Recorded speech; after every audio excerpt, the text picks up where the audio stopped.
કોકની માટે જ્યારે તમે કોકનામાંથી કોકની ગાળેલી હોય એમાં હુઓ તારે દુનિયા બાપુ તમારી નોંધ કરે.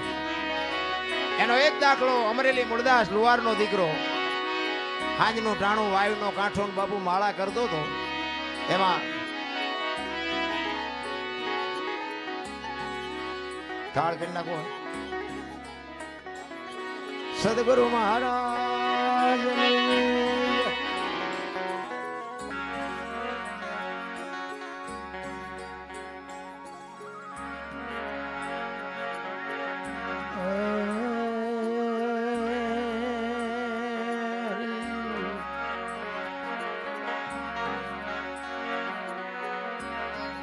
भक्ति करो पताल में प्रगट हो आकाश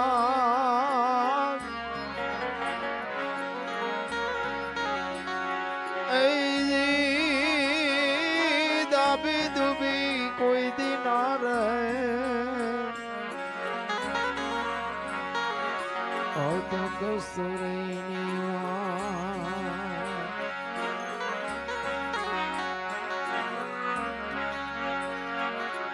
ભક્તિ કેવું ભાવની ભૂખી જુગો જુગો થી વાટ જોતી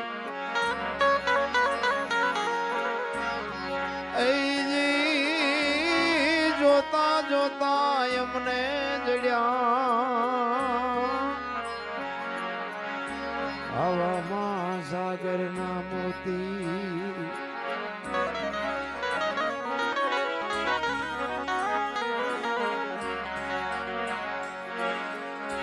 પારસના પ્રતાપ થી જો કંચન બને તલવાર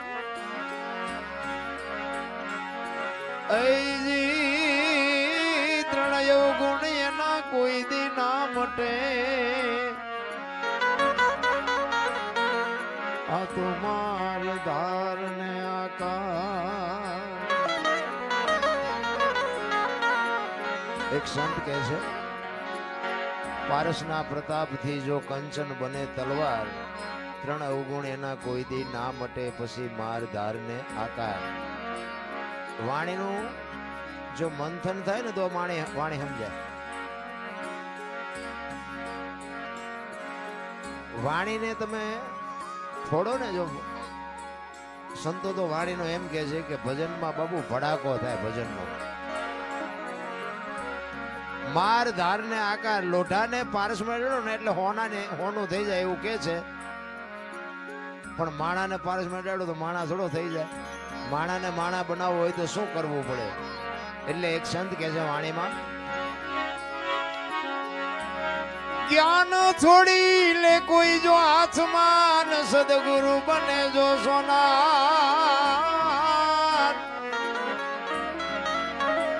તો ત્રણ એવું ગુણ એના મટી જાય આ તો માર ધાર ને આકાર. એવા સતી તોરલ જેવા જો બાપુ સમર્થ સદગુરુ મળે તો માણા થવાય એવું છે. બાકી તો આખી દુનિયામાં જ્યાં જાવ ત્યાં બધા બાયો ચડાવે છે. શું કરવું? એક લોટાની તલવાર હોય એને પારસમાં ડડો એટલે હોનાની થઈ જાય. પણ હોનાની તલવારને ડોકમાં બાંધી ન ફરાય. એના માટે તો અગ્નિમાં તપવું પડે, એના ઉપર ચડવું પડે. ઘણના ગાય ખાઈને દાગીનો બને ને. તમે 500 રૂપિયાનું મીટર કાપડ લીધું હોય એ શિવડાવ્યા વગરનું ઓઢીને નીકળો તો કેવા લાગો? અને 10 રૂપિયાનો એક સીવેલો લારીમાંથી બુશર્ટ લઈને તમે પહેરો તો કેવા લાગો? 10 રૂપિયાની કિંમત વધી જાય 500 કરતા. શું કામ? શિવડાવેલું છે. એમ એવો જો સદગુરુ તમને મળે ને જીવન જો શિવડાઈ જાય ને, સારો દરજી હોય ને ફિટિંગ ખારું થાય ને તો આ જિંદગી જીવાય એવું છે. બાકી તો બાપુ છે ને ધરાવીને દાન નો નિપજે ને કુડવીને માડું નો હોય. જેડે જખરા નિપજે જેની જનેતા હોચલ હોય. હારી મા વગેરે હારા દીકરા નો થાય. એટલે જ મહાપુરુષો કીધું કે જનુની જણ તો ભગત જણજે, કા દાતા કા સુરવીર, નહીં તો રેજે તું વાંજણી મત ગુમાવજે નૂર.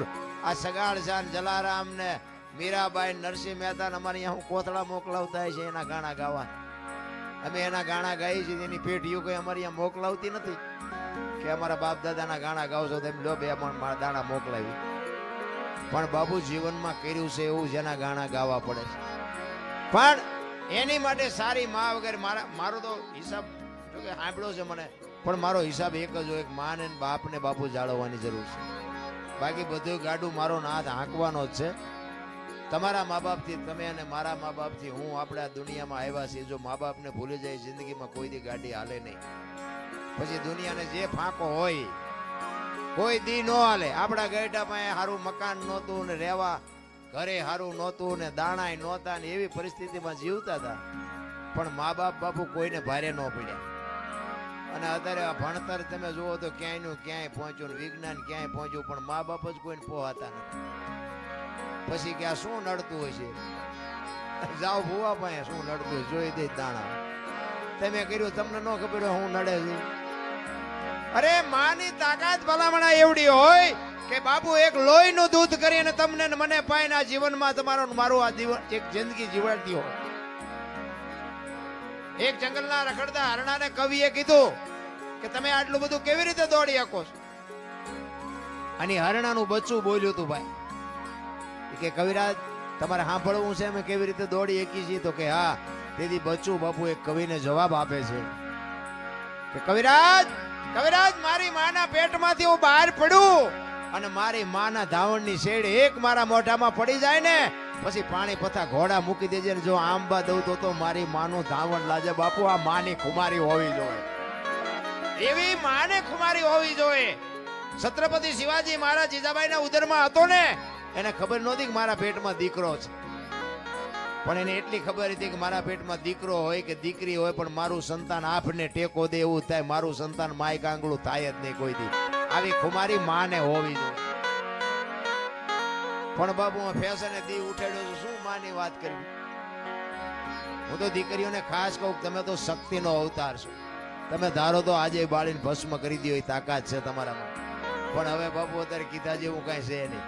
બહુ હારો ભેગા પાણી પૂરીઓ ખાતા હોય ત્યાં ફરજા જેવી થાય.